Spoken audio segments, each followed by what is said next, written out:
Good day everyone, especially to you Sir Junel Oblianda. For this video, I will discuss the law enforcement code of ethics. So as a law enforcement officer, my fundamental duty is to serve mankind. Too often we forget the enforcement is not just job for which we are hired as one would hire a laborer. It involves a sworn duty. Service involves dedication and sacrifice of the giving of one's self. These are words that many find hard to swallow in this present day and age, but the job of professional law enforcement requires a special breed of man.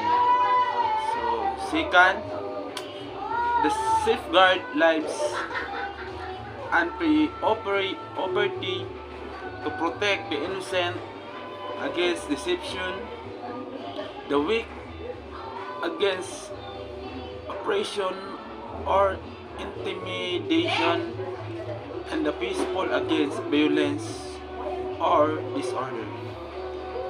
We must, however, understand some limitations that are present in a truly democratic society. In such a society as ours, this week can be a difficult one because protecting the rights of the criminal. This is sometimes a hard pill for law enforcement officer to swallow. It is easy for an officer to become better when he has continually witness the end of justice thwarted by red tape politics and technicalities of the law.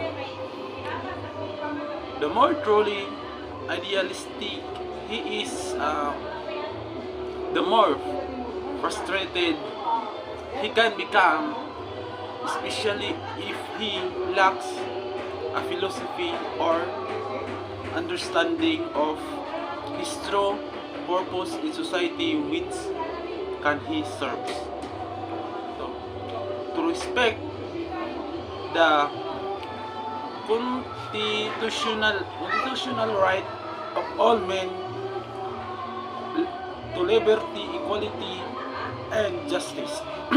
So, it means respecting the rights of others is not one of man natural qualities. It seems to be part of his nature of suspect and persecute justice on this earth. Now, will there ever be?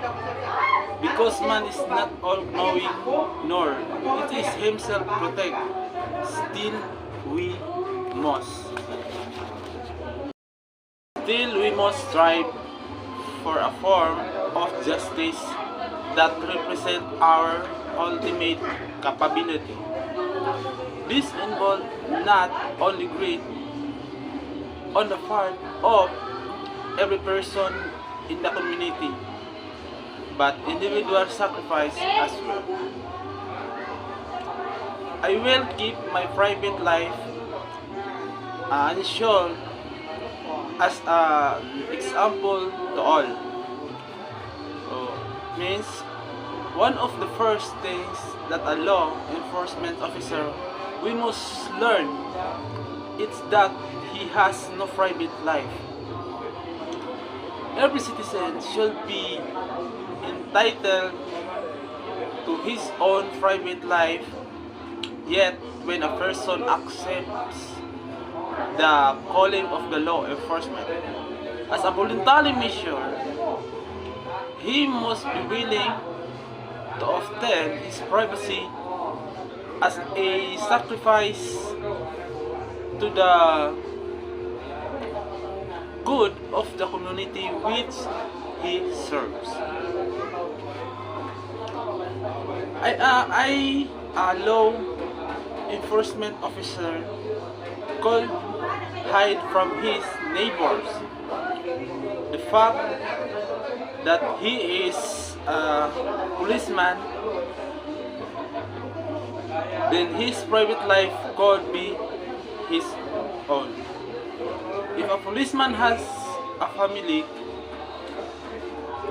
his occupation will become known in the neighborhood within a few days at the most. If he's single and keeps to himself, he may keep his secret a little longer. But if he is engaged in active law enforcement with this community, it is inevitable that his neighbors will become aware of it. Once this is known, he will become the object of constant observation. So, maintain a courageous calm in the face of danger, scorn, or ridicule, and develop self-restraint. Most officers are prepared to face physical danger and the public expect it. This is due to fact that when most people think of the police work, they think of high-speed chases with guns blazing and similar situation in which the officer's life is in constant danger. In a democracy, a police officer is a public officer and as such is a servant to the community. Instead of being above reproach or ridicule, he must expect to receive his position as part of his job. It's not easy to control his temper when being subjected to unnecessary and unjustified scorn or ridicule. So, let's proceed. Whenever I see or hear of a confidential nature of that is confided to me, my official capacity will be kept secret unless revelation is necessary in the performance of my duty.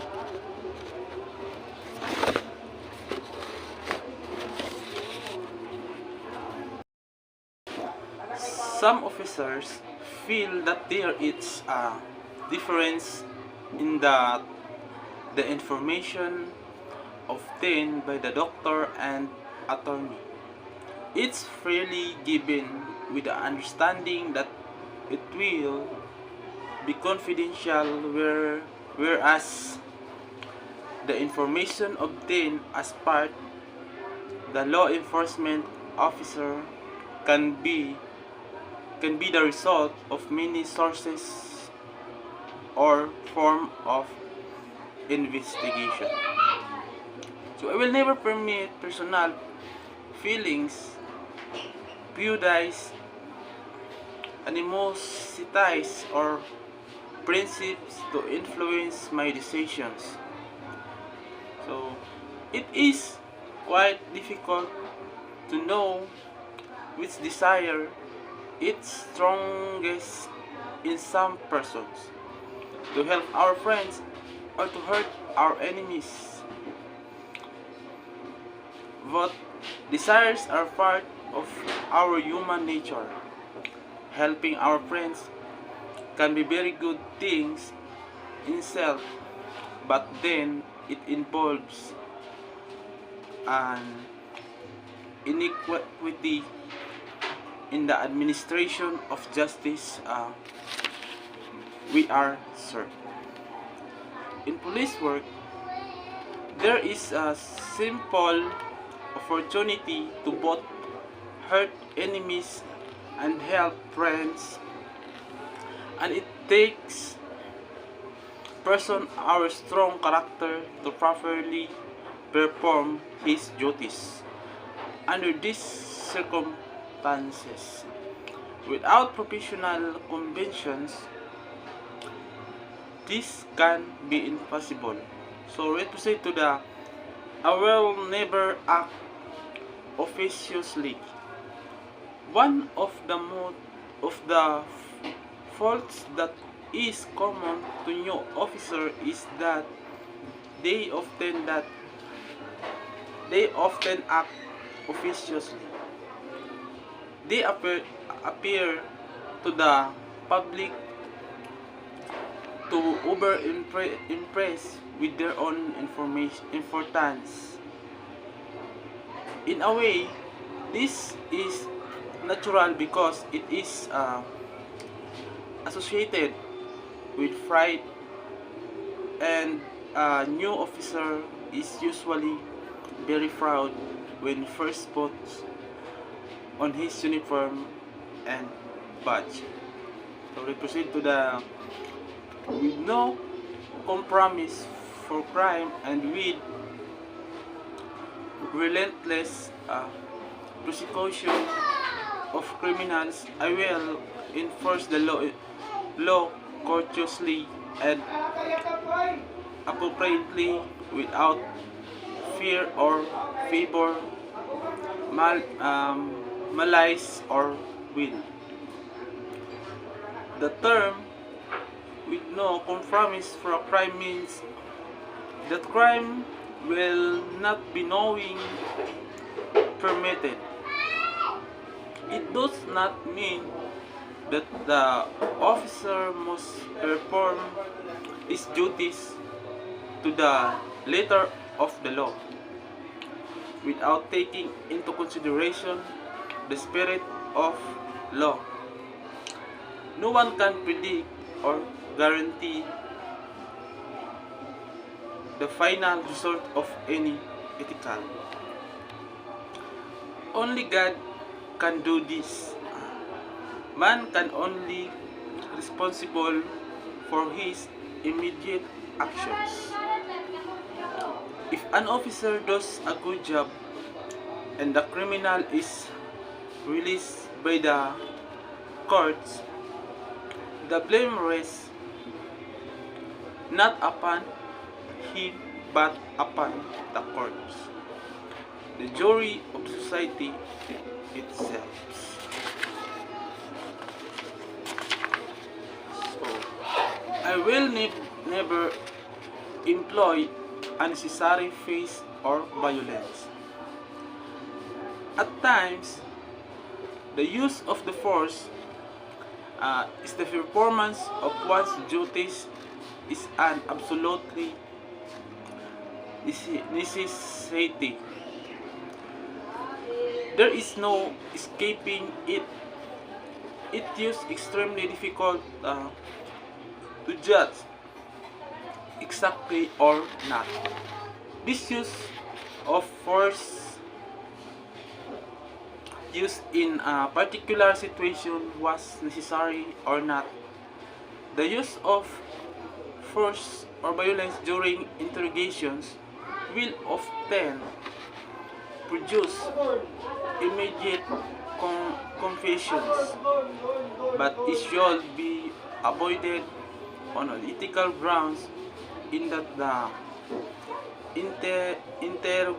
interrogator seldom knows with complete certainty that suspect is guilty and the use of force or the third degree on an innocent person is certainly a miscarriage of justice as well as a violation of professional conduct. So, I will never accept gratitude.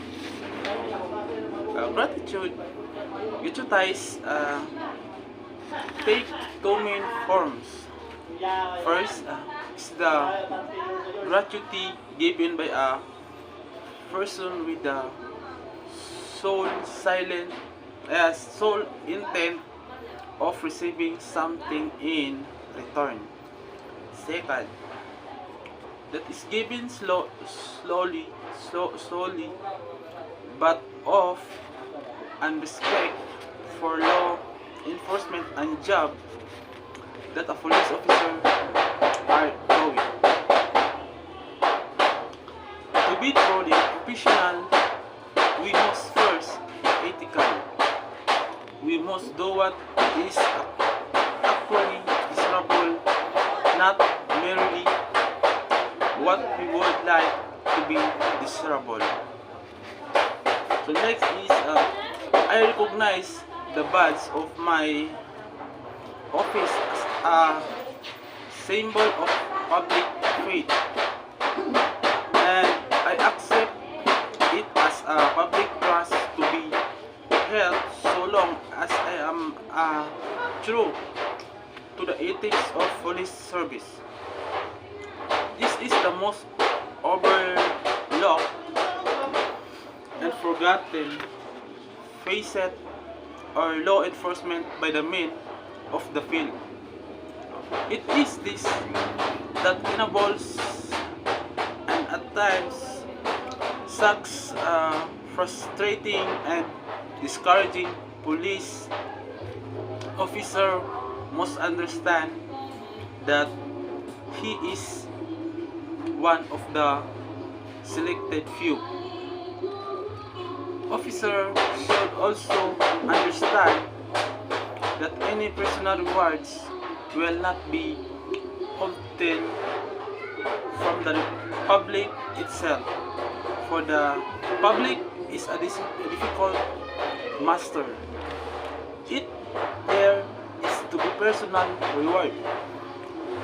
It can only come from the job itself or from knowing the significance of the job and the essential role that plays in society. So the last one is I will constantly strive to achieve this objective and ideals, dedicating myself for good to my chosen professions, law enforcement.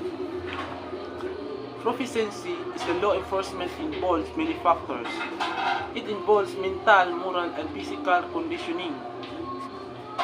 They are all important aspects. The officer who let himself stay physically is certainly not able to protect society. The officer who is in good physical condition has more confidence in his ability, and this is sensed by those with whom he deals, and as a result he finds that it is necessary to exert authority as much as it might be otherwise. However, knowing and understanding the code of ethics is not enough. It must actually be practiced. It must be lived. So that is the law enforcement code of ethics.